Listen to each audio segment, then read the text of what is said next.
안녕하세요. 옥구슬의 시사 톡톡톡. 최근 이슈를 짧고 쉽고 간편하게 보는 시간이 돌아왔습니다. 베를린 소녀상에 이어 이번에는 일본 자위대를 다루어 보겠습니다. 2차 세계대전 전범국으로 군대를 가질 수 없는 나라, 세계 5위의 국방력을 가진 나라, 이 모순되는 수식어를 가진 나라는 과연 어디일까요?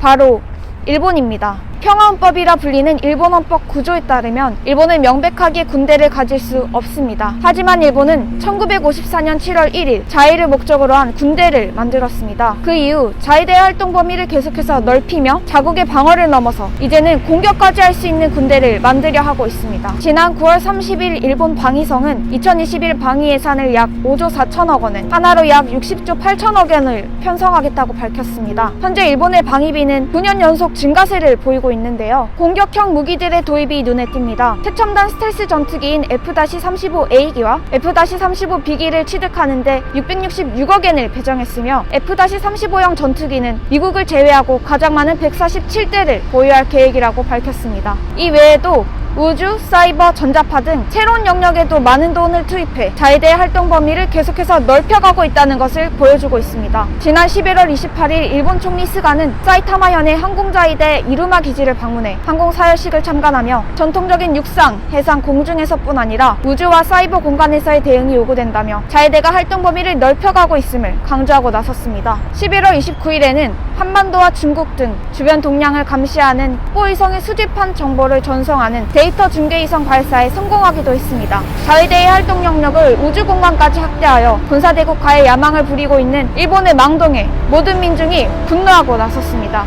자위대의 활동 영역을 늘리는 것은 물론 육상자위대와 해상자위대의 활동도 강화해가고 있습니다.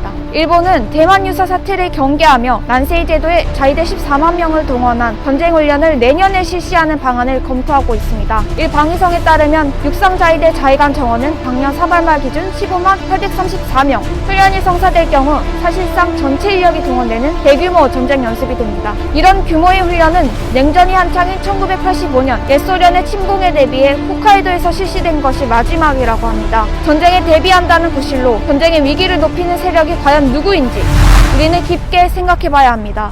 지난 10일 일본 정부는 소말리아 주변 해역으로 파견된 해상 자위대의 활동을 1년 연장한 데 이어 19일에는 중동으로 보낸 자위대 호위함과 초계기의 파견을 1년 연장할 방침이라고 밝혔습니다. 해상자위대 해외 파견은 그 시작부터 평화헌법 위배에 관한 논란의 여지가 많았습니다. 특히 일본 관련 선박을 지키기 위해 해상 경비 활동을 하다 타국을 향해 무기를 사용하는 경우는 헌법 구조에 저촉되며 실제 전쟁으로 발전될 우려가 큰 상황입니다. 그럼에도 자위대 파견을 연장하는 그 저희는 전쟁이 나면 자위대가 곧장 다른 나라의 침략에 앞장서겠다는 일본의 재침 야욕을 보여주고 있습니다. 일본의 군국주의 부활책동 망동에는 미국이 함께하고 있습니다. 지난 10월 26일에는 미국과 일본이 대규모 함정과 4만 6천 명의 병력을 투입해 흰소드 연합훈련을 벌였습니다. 11월 3일부터는 중국 견제라는 공동의 목표를 가지고 미일, 인도, 호주, 쿼드 4개국이 모여 말리바르 합동군사연습 1단계를, 17일에는 합동군사연습 2단계를 진행했습니다. 2차 훈련에는 항공모함까지 새롭게 가세하며 전쟁연습의 규모를 점차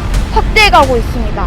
그뿐 아니라 일본은 미쓰비시 중공업과 미국이 함께 개발한 대륙간 탄도미사일 요격이 가능한 미사일을 자국 내에 배치하겠다고 나서고 있으며 미 반덴버그 공군기지에 일공군 자위대를 파견하며 미국과의 군사적 결탁을 강화하고 있습니다. 미국과의 동맹 강화를 통해 일본이 이루고자 하는 것은 무엇일까요? 바로 전쟁이 가능한 국가로의 변모를 꿈꾸고 있습니다. 군국주의 부활을 꿈꾸며 전쟁 연습을 일삼는 일본과 일본의 뒤에서 이를 눈감아주며 군국주의 부활에 불을 붙이고 있는 미국의 제국주의적 nom모가 계속되는 한 우리는 전쟁의 위기 속에 살아야 합니다. 우리는 전쟁의 아픔을 그 누구보다 뼈저리게 느낀 민족입니다. 그렇기에 더더욱 전쟁 위기를 고조시키고 전쟁의 기생에 먹고 살아가는 제국주의 세력들의 계속되는 망동을 보고만 있을 수는 없습니다. 일제의 방패가 되어야 했던 강제징용 징병만 840만입니다. 20만의 일본군 성노예 피해자들은 인간다운 삶을 도둑맞은 채 한평생 그 아픔을 안고 살아가야 했습니다.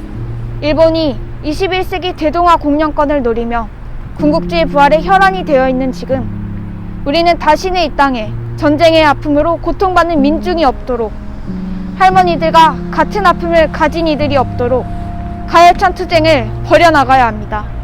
우리는 모든 전쟁에 반대하며 우리 민족과 민중이 다시는 전쟁으로 고통받지 않도록 평화통일의 그날을 위해 계속해서 투쟁해 갈 것입니다. 그날을 위해 오늘도 내일도 투쟁합시다. 투쟁! 이상으로 옥구슬의 시사 톡톡톡 일본 자위 대편 마치겠습니다. 안녕.